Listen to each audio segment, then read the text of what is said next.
구독, 좋아요 꾹꾹 눌러주세요. 누르면 한국이 더욱 발전합니다. 토요타가 포기한 기술을 한국 중소기업이 완성했다 시작합니다. 기절망의 시작. 안녕하세요. 저는 도쿄에서 자동차 전문 기자로 활동하고 있는 나카무라 켄지입니다. 오늘 여러분께 들려드릴 이야기는 제가 지난 2년간 취재한 내용 중 가장 충격적이면서도 감동적인 사연입니다. 2024년 3월, 저는 토요타 본사에서 열린 기자 간담회에 참석했습니다. 그날 발표된 내용은 정말 놀라웠습니다. 토요타가 3년간 개발에 실패했던 차세대 하이브리드 엔진의 핵심 부품을 한국의 작은 중소기업이 완성했다는 소식이었습니다. 더욱 놀라운 것은 그 기업의 직원이 고작 8명에서 시작된 회사라는 사실이었습니다. 저는 즉시 한국으로 향했습니다. 경남 창원에 위치한 KS테크라는 회사에서 김근성 대표를 만났을 때 그분의 첫 마디가 아직도 기억에 남습니다. 기자님, 저희 이야기가 정말 신문에 날 만한 이야기인가요? 저는 그냥 평범한 아버지일 뿐인데요. 김근성 대표는 올해 52세로 15년간 현대자동차에서 엔지니어로 근무했던 분입니다. 2015년 아들 민준 씨의 카이스트 등록금을 마련하기 위해 퇴사 후 작은 부품 제조업체를 창업했다고 합니다. 솔직히 말씀드리면 창업 당시에는 큰 꿈 같은 건 없었어요. 그냥 가족을 먹여 살리기 위해서였죠. 민준이가 카이스트에 합격했는데 등록금이 만만치 않더라고요. 그때 제 주변 사람들은 모두 말렸습니다. 안정적인 현대차를 왜 나와서 고생하느냐고요. 김근성 대표의 아내 박영희 씨도 처음에는 반대했다고 합니다. 남편이 갑자기 회사를 그만두겠다고 했을 때 정말 막막했어요. 아들 등록금도 벅찬데 사업까지 시작한다니. 하지만 남편의 기술에 대한 열정을 15년간 지켜봤거든요. 그 열정만큼은 믿을 수 있었어요. 2018년 3월, 그들의 인생을 바꿀 전환점이 찾아왔습니다. 아들 민준 씨가 인터넷에서 우연히 발견한 토요타의 기술 공모 공고였습니다. 아버지, 이거 한번 보세요. 토요타에서 초정밀 연료 분사 밸브 기술을 공모하고 있어요. 상금이 10억엔이에요. 민준 씨는 카이스트 기계공학과를 졸업한 뒤 아버지 회사에서 연구개발을 담당하고 있었습니다. 일본 교환학생 경험으로 일본어에 능통한 그는 토요타의 공모 요강을 자세히 분석했습니다. 공모 요강을 보니까 정말 까다로운 조건이었어요. 0.001mm 오차 범위 내에서 작동하는 초정밀 밸브를 만들어야 하는데 기존 기술로는 불가능한 수준이었죠. 하지만 아버지의 현장 경험과 제가 학교에서 배운 최신 이론을 결합하면 가능성이 있다고 생각했어요. 하지만 김근성 대표는 처음에 망설였습니다. 토요타라는 세계적인 기업이 3년간 못한 기술을 우리 같은 작은 회사가 할 수 있을까 싶었어요. 더구나 그 당시 우리 회사 상황도 좋지 않았거든요. 매달 대출이자 갚기도 빠듯한 상황이었으니까요. 그런 김근성 대표를 설득한 것은 다름 아닌 직원들이었습니다. 당시 8명의 직원 중 공장장인 이상현 씨가 먼저 나섰습니다. 대표님, 우리가 한번 해보면 어떨까요? 어차피 지금도 생계형 일만 하고 있는데 이번 기회에 큰 꿈을 꿔봅시다. 실패해도 지금보다 더 나빠질 건 없지 않습니까? 이상현 공장장은 김근성 대표와 20년 지기 친구로 함께 현대차에서 근무했던 동료였습니다. 그의 말에 다른 직원들도 하나둘 동조하기 시작했습니다. 그때 직원들의 눈빛을 보니까 마음이 움직였어요. 이 사람들이 저를 믿고 따라와 준 건데 한 번쯤은 큰 도전을 해볼 만하다는 생각이 들었죠. 마침내 김근성 대표는 결심했습니다. 하지만 현실은 만만치 않았습니다.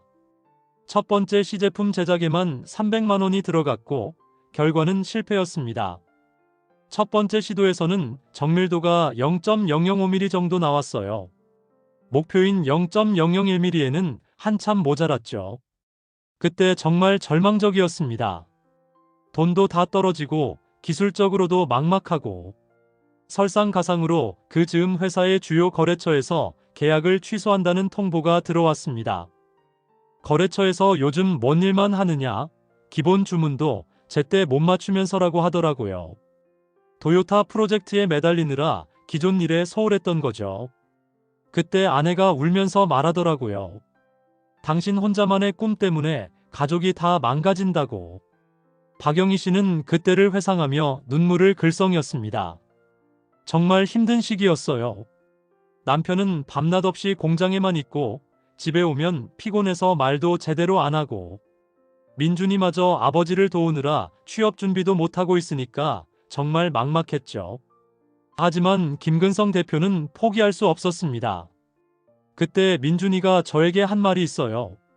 아버지, 제가 카이스트에서 배운 걸 써먹을 기회가 이번뿐일지도 모르겠어요. 한 번만 더 해보세요. 그 말을 듣고 눈물이 났어요. 아들이 저를 믿고 있는데 아버지가 먼저 포기할 순 없잖아요. 이렇게 해서 두 번째 도전이 시작되었습니다. 하지만 그들에게는 더 큰 시련이 기다리고 있었습니다. 승시련과 좌절의 연속. 2018년 9월 KS테크의 두 번째 도전이 시작되었습니다. 이번에는 민준 씨가 KAIST에서 배운 나노 코팅 기술과 3D 프린팅을 융합한 새로운 접근법을 제시했습니다. 첫 번째 실패 후에 정말 많이 연구했어요. 해외 논문들을 밤새워 읽고 대학 선배들에게도 조언을 구했죠. 그러다가 나노 코팅과 3D 프린팅을 결합하면 기존 방식의 한계를 극복할 수 있다는 아이디어를 얻었습니다. 하지만 문제는 자금이었습니다. 새로운 기술을 시도하려면 최소 500만 원이 더 필요했습니다. 이미 첫 번째 시도로 회사 자금을 모두 소진한 상황에서 추가 투자는 큰 부담이었습니다. 그때 아내가 자신의 적금을 해약하겠다고 하더라고요. 결혼 후 20년간 모은 돈이었는데 정말 고마우면서도 미안했죠. 박영희 씨는 당시를 이렇게 회상했습니다. 솔직히 말하면 정말 무서웠어요. 하지만 남편과 민준이의 눈빛을 보니까 이번만큼은 끝까지 가봐야겠다는 생각이 들었어요. 실패하더라도 후회는 남지 않을 것 같았거든요. 민준 씨는 대학 선배들의 도움으로 카이스트 연구실 장비를 사용할 수 있게 되었습니다. 주말마다 대전으로 내려가서 연구실에서 실험했어요. 선배들이 정말 많이 도와줬죠. 후배가 이렇게 열심히 하는데 우리가 안 도와주면 안 되지라면서 밤늦게까지 함께 해주셨어요. 하지만 두 번째 시도도 만만치 않았습니다. 정밀도는 목표에 근접했지만 내구성에서 문제가 발생했습니다. 100시간 연속 테스트에서 부품이 파손됐어요. 정밀도는 0.002까지 줄였는데 내구성이 턱없이 부족했죠. 그때 정말 좌절했습니다. 김근성 대표는 그때의 심정을 이렇게 표현했습니다. 기술적으로는 한 걸음 더 나아갔지만 상용화까지는 갈 길이 멀다는 걸 깨달았어요. 더구나 회사 상황은 더욱 악화됐죠. 직원들 월급도 밀리기 시작했고 일부 직원들은 다른 회사로 이직을 고려하고 있었어요. 그때 공장장 이상현 씨가 나섰습니다. 대표님, 우리가 여기서 포기하면 정말 끝이에요. 이미 여기까지 왔는데 조금만 더 해봅시다. 직원들 월급은 제가 알아서 해볼게요. 이상현 공장장은 자신의 집을 담보로 대출을 받아 직원들 월급을 해결했습니다. 상현이 형이 그렇게까지 해주는데 제가 포기할 수는 없었어요. 그분도 가족이 있는 사람인데 그런 희생을 해주시니까. 정말 눈물이 났죠. 가족 갈등도 심화되었습니다. 박영희 씨는 더 이상 지켜보기 힘들다며 김근성 대표와 큰 다툼을 벌였습니다. 그때가 결혼 후 가장 힘든 시기였어요. 언제까지 이런 식으로 살 거냐, 현실을 받아들이라고 매일 싸웠죠. 민준이까지 취업을 포기하고 아버지를 돕고 있으니까 정말 답답했어요. 민준 씨도 친구들로부터 압박을 받았습니다. 같이 졸업한 친구들은 대기업에 취업해서 안정적인 생활을 하고 있는데 저만 아버지 일을 도우며 불확실한 미래에 매달리고 있으니까. 주변에서 언제까지 아버지 일만 할 거냐는 말을 많이 들었어요. 2018년 12월 그들에게 마지막 기회가 찾아왔습니다. 도요타 공모 마감까지 2개월밖에 남지 않은 상황에서 세 번째 도전을 시작한 것입니다. 이번이 정말 마지막이라고 생각했어요. 더 이상 시간도 돈도 없었거든요. 그래서 이번에는 정말 모든 걸 걸고 해보자고 마음먹었죠. 김근성 대표는 자신의 현대차 시절 20년 노하우를 모두 쏟아부었습니다. 민준 씨의 신기술과 아버지의 경험이 완벽하게 융합되는 순간이었습니다. 아버지가 현장에서 쌓은 경험은 정말 대단했어요. 이론으로만 알고 있던 것들을 실제로 어떻게 구현해야 하는지, 어떤 함정이 있는지를 정확히 알고 계셨거든요. 공장장 이상현 씨도 자신의 정밀 가공 기술을 총동원했습니다. 20년간 쌓은 가공 기술의 모든 비법을 다 쏟아부었죠. 0.001 정밀도라는 건 정말 머리카락 굵기의 100분의 1 수준이에요. 조금이라도 온도나 습도가 변하면 실패하는 극한의 정밀도였죠. 전 직원이 자발적으로 야근에 참여했습니다. 그때 직원들이 정말 고마웠어요. 월급도 밀리는 상황인데 밤낮 없이 함께 해줬거든요. 우리가 성공하면 모두 함께 성공하는 거고 실패해도 후회 없이 최선을 다해보자는 마음이었죠. 2019년 1월 드디어 세 번째 시제품이 완성되었습니다. 하지만 테스트 결과를 확인하기까지는 며칠이 더 걸렸습니다. 그 며칠이 정말 길게 느껴졌어요. 성공하면 인생이 바뀌는 거고 실패하면 정말 끝이라는 생각에 잠도 제대로 못 잤죠. 민준 씨는 매일 연구실에서 밤을 새우며 테스트 데이터를 분석했습니다. 데이터를 보는데 손이 떨렸어요. 혹시나 했는데 정말 될 것 같더라고요. 하지만 확신이 서기까지는 더 많은 테스트가 필요했죠. 박영희 씨도 그 시간이 가장 힘들었다고 회상했습니다. 남편과 아들이 매일 밤늦게 들어와서는 아무 말도 안 하고 표정만 봐도 긴장하고 있다는 걸 알 수 있었어요. 저도 덩달아 불안했죠. 그리고 마침내 2019년 2월 15일 그들이 기다려온 기적이 일어났습니다. 전 기적과 역전의 순간. 2019년 2월 15일 오후 3시 KS테크 연구실에서 마지막 테스트 결과가 나왔습니다. 민준 씨가 떨리는 손으로 측정 장비의 디스플레이를 확인하는 순간이었습니다. 정밀도 0.0008, 내구성 테스트 1000시간 연속 작동 성공. 민준 씨는 몇 번이고 결과를 다시 확인했습니다. 믿기지 않았기 때문입니다. 처음에는 장비가 고장난 줄 알았어요. 도요타가 요구한 0.001보다도 더 정밀한 0.0008가 나왔거든요. 게다가 내구성까지 목표치의 10배인 1000시간을 달성했으니까요. 김근성 대표에게 결과를 알리는 민준 씨의 목소리는 떨리고 있었습니다. 아버지, 성공했어요. 정말 성공했다고요. 김근성 대표는 그 순간을 이렇게 기억했습니다. 민준이가 연구실에서 뛰어나와서 소리치는데 처음에는 무슨 소리인지 못 알아들었어요.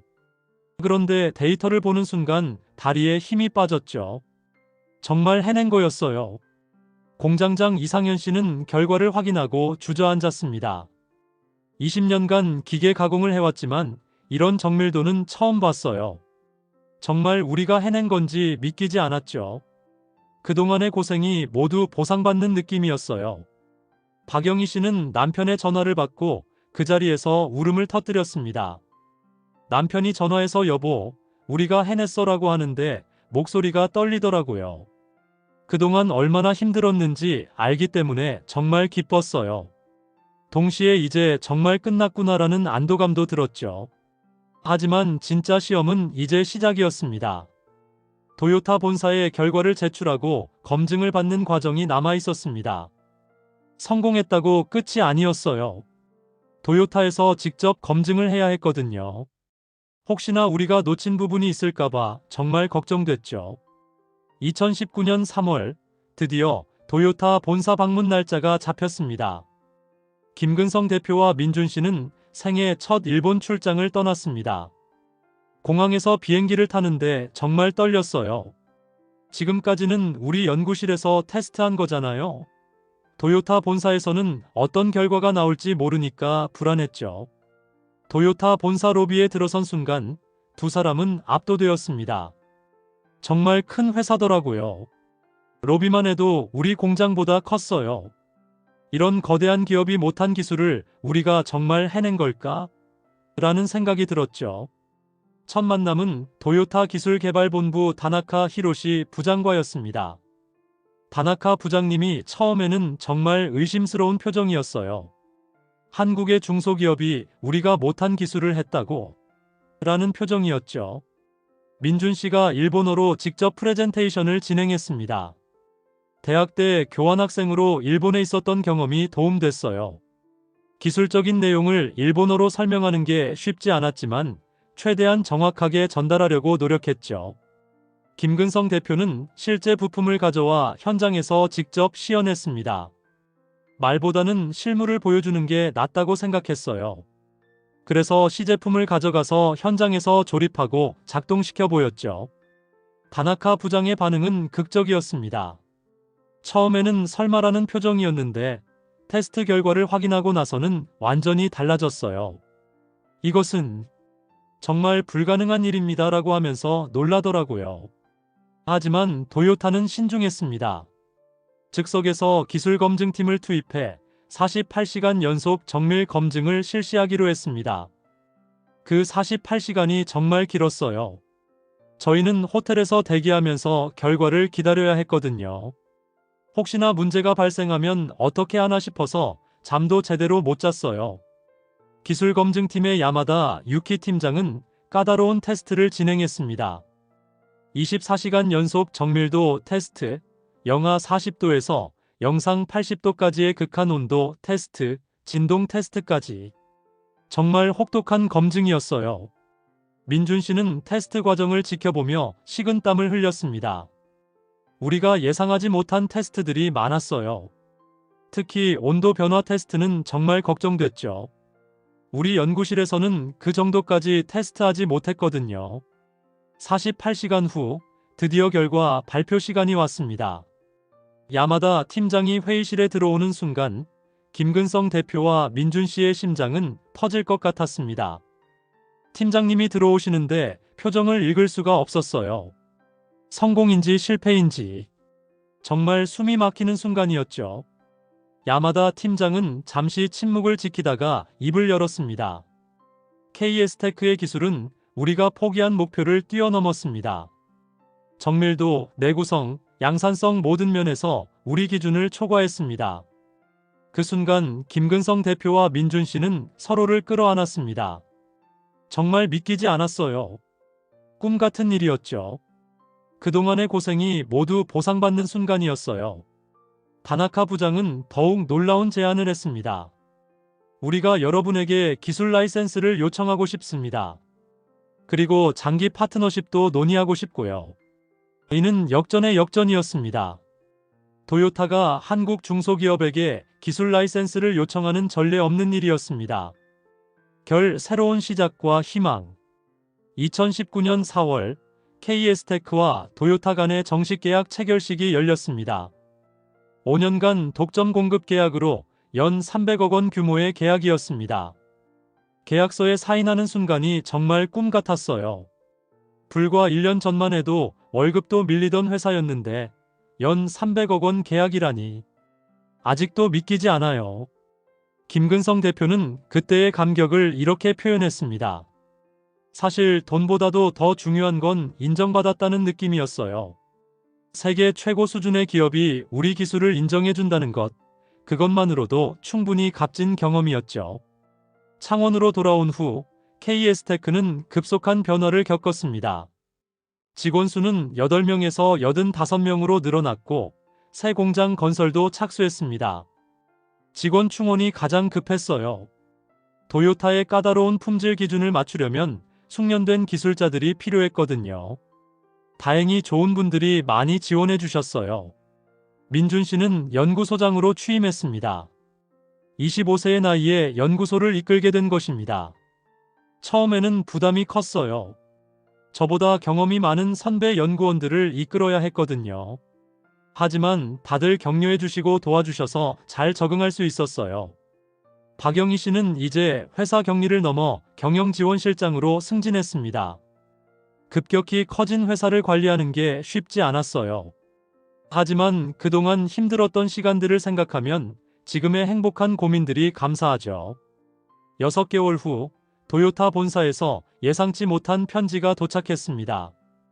KS테크의 기술력을 인정하며 차세대 프로젝트의 파트너로 정식 초청합니다. 김근성 대표는 그 편지를 받고 다시 한번 감격했습니다. 일회성 계약이 아니라 장기 파트너로 인정받는다는 의미였어요. 정말 꿈에서도 상상하지 못했던 일이었죠.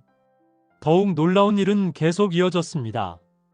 혼다와 닛산에서도 KS테크의 기술 제휴를 요청해온 것입니다. 일본의 3대 자동차 회사가 모두 저희에게 연락을 해왔어요. 정말 믿기지 않는 상황이었죠. 1년 전만 해도 생존을 걱정하던 회사였는데 민준 씨는 30세가 되기 전에 업계 최연소 기술이사로 등극했습니다. 나이가 어리다 보니 처음에는 일본 기업들이 의심스러워했어요. 하지만 기술로 증명하니까 인정해 주더라고요. 기술에는 정말 국경이 없다는 걸 느꼈어요. 2024년 현재 KS테크는 연 매출 500억 원을 달성했습니다. 김근성 대표는 중소기업 기술혁신 대통령 표창도 받았습니다. 표창을 받으러 청와대에 갔을 때 정말 감개무량했어요. 단순히 돈을 벌었다는 것보다 국가에서 인정받았다는 게 더 의미 있었죠. 하지만 김근성 대표는 현재에 안주하지 않습니다. 새로운 도전을 계속하고 있습니다. 지금은 전기차용 차세대 배터리 기술에 도전하고 있어요. 테슬라도 아직 해결하지 못한 기술이라고 하더라고요. 또 한 번 불가능에 도전해보려고 합니다. 민준 씨도 아버지의 뜻을 이어받아 더 큰 꿈을 꾸고 있습니다. 이제는 우리가 기술을 주도하는 입장이 되고 싶어요. 남이 만든 기술을 따라가는 게 아니라 우리가 새로운 표준을 만들어가는 거죠. 박영희 씨는 그동안의 고생이 모두 보람으로 바뀌었다고 말합니다. 힘들 때는 정말 원망도 많이 했는데 지금 생각해보면 그 고생이 있었기에 오늘이 있는 것 같아요. 가족이 함께 꿈을 이뤄냈다는 게 가장 큰 성과인 것 같아요. 공장장 이상현 씨는 이제 부사장으로 승진했습니다. 20년 지기 친구로서 근성이의 성공을 지켜보니 정말 뿌듯해요. 포기하지 않고 끝까지 도전한 결과죠. 우리 모두에게 큰 교훈이 되었어요. 저는 이 취재를 통해 많은 것을 느꼈습니다. 기술에는 정말 국경이 없다는 것, 그리고 포기하지 않는 도전 정신이 얼마나 중요한지를 깨달았습니다. 한국의 중소기업도 충분히 세계와 경쟁할 수 있다는 걸 보여준 사례라고 생각해요. 중요한 건 기술력과 포기하지 않는 정신이죠. 김근성 대표는 마지막으로 이런 말을 남겼습니다. 저희 이야기가 다른 중소기업 사장님들에게 희망이 되었으면 좋겠어요. 아무리 작은 회사라도 기술과 열정이 있으면 충분히 세계와 경쟁할 수 있어요. 포기하지 마세요. 현재 KS테크는 미국과 유럽 진출도 준비하고 있습니다. 도요타와의 성공을 발판으로 글로벌 기업으로 성장하겠다는 목표입니다. 이제 시작일 뿐이에요. 우리의 최종 목표는 세계 최고의 정밀 부품 회사가 되는 것입니다. 불가능해 보이는 일이지만 저희에게는 이미 한번 해본 경험이 있잖아요. 민준 씨는 후배들에게 이런 조언을 남겼습니다. 대기업만이 혁신을 만들어내는 건 아니에요. 작은 회사에서도 충분히 세상을 바꿀 수 있어요. 중요한 건 포기하지 않는 마음과 끊임없는 도전 정신입니다. 이렇게 창원의 작은 공장에서 시작된 KS테크의 도전기는 계속되고 있습니다. 도요타가 포기한 기술을 완성한 것은 단지 시작일 뿐이었습니다. 이제 그들은 더 큰 꿈을 향해 달려가고 있습니다. 제가 이 이야기를 통해 전하고 싶은 메시지는 명확합니다. 기술과 열정 앞에서는 기업의 크기나 국적이 중요하지 않다는 것입니다. 한국의 중소기업도 충분히 세계 최고가 될 수 있고 불가능해 보이는 일도 포기하지 않으면 결국 해낼 수 있다는 것입니다. 김근성 대표와 민준 씨 부자의 이야기는 여전히 진행형입니다. 그들의 다음 도전은 무엇일지, 또 어떤 기적을 만들어낼지 정말 기대됩니다. 이상으로 도요타가 포기한 기술을 한국 중소기업이 완성한 놀라운 이야기를 마치겠습니다. 감사합니다.